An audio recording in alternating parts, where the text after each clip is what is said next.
We're doing a story on your state capitol building here, and it's a downscale replica of the Capitol building in Washington, D.C., and our Capitol building in Canada is actually a downscale model of your Capitol building, except it's made out of ice. It's an igloo, you see. And we're worried about global warming and the fact that it might melt, so we're putting a dome over it. But in order to pay for it, we have to attract tourists. Would you be interested in visiting the Canada's national igloo? Absolutely. Yeah? Sure.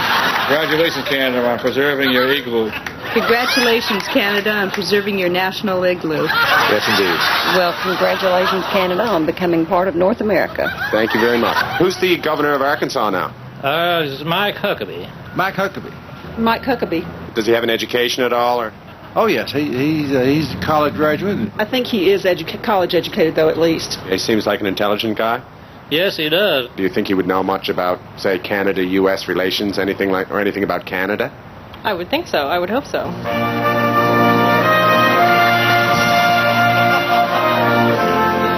Hi, I'm Governor Mike Huckabee of Arkansas, wanting to say congratulations, Canada, on preserving your national igloo. Thank you, Governor. Thanks for being part of 22 Minutes. Thank you. The most watched news team in Canada. Excellent. Thank you. Prime Minister Jean Poutine said that he wouldn't endorse any candidate. He says that you look like the man who should lead the free world into the 21st century. Yeah, so what do you think about that? How's his endorsement? Well, I appreciate his strong statement. He understands I believe in free trade. He understands I want to make sure our relations with our most important neighbor to the north of us, the Canadians, is strong, and we'll work closely together. Work from Canada. Do you think Al Gore would know that Toronto was the capital of Canada? Well, I would hope so, but he probably does. You don't hear him talk about Canada, do you? No, you don't. Of course not. That's true, you don't. No. Do you think he'd know that Toronto was the capital of Canada? Well, I'll give him credit. He might know that. So you two are big Gore supporters? Very much so. Pretty politically active? Very much so. Yes. Do you think it might be a good idea if Canada allowed daily newspapers? Definitely think so. Why don't they?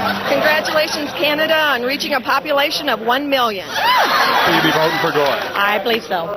Congratulations, Canada, for legalizing VCRs. So you used to work in news?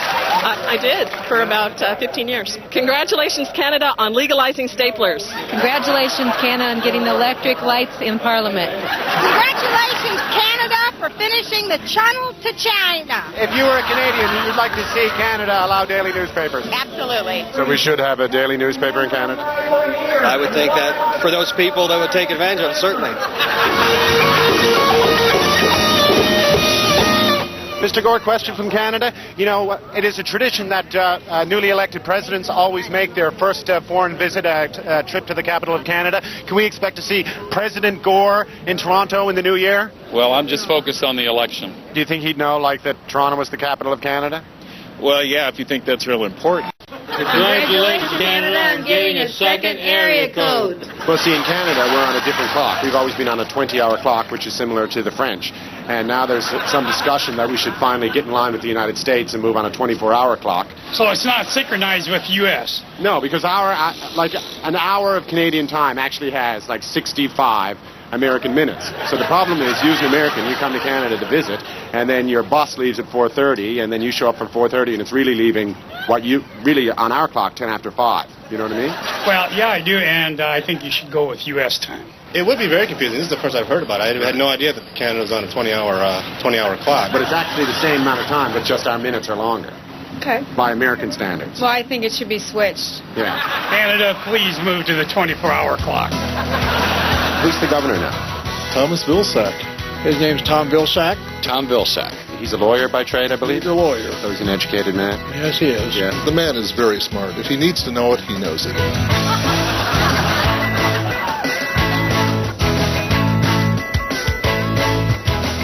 Hi, I'm Governor Tom Vilsack from Iowa. Canada, congratulations on your new 24-hour clock. It was recently revealed that 70% of grade 7 students in Canada couldn't find their state on an unmarked map and also couldn't name their congressman. Do you think this indicates that there's a crisis in our education system in Canada? I think that would definitely indicate a crisis. That's pretty sad, yeah. Yeah? What about yourself? Yeah, I think it's disgraceful that people are that unaware of the world that they live in. Home state in Canada, there's really not that many of them, correct? No. There's like 11. Right. Yeah. Okay.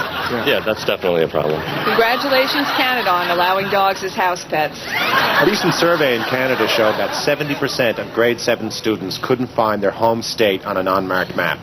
Do you believe that this shows that there's a crisis in Canada's public education system? Yeah. Yes, I do. Hang on. Canada has provinces.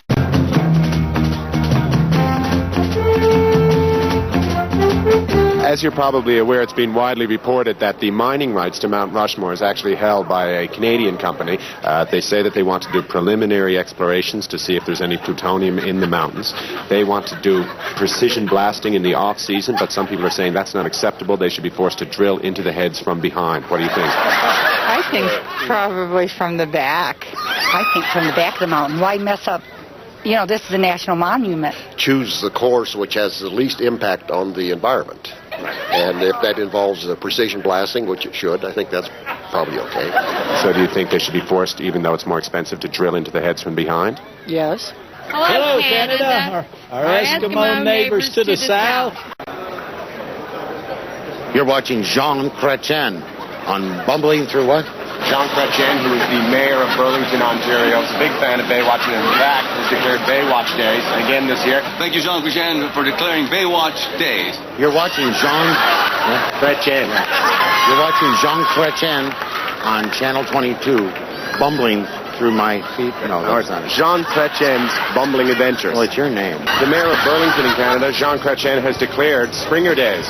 Thank you, Jean Chrétien, for declaring Springer Days this summer, and maybe you'll declare Summer Days this spring. It's great to talk to you. Okay, thanks very much. You do a great show. We're big fans in Canada. Thank you. As you know, in the States, they're going to bring back the dollar coin. Now, in Canada, we've had a dollar coin for about 7 years. About 2 years ago, we brought in a $2 coin, and now we're introducing a $5 coin. Our $1 coin is called the loonie. The $2 coin is called the toonie. Now we're about to introduce the $5 coin. It has a maple leaf on it and a wooden texture, so people have taken to calling this coin the Woody. Congratulations, Canada, on getting your first Woody.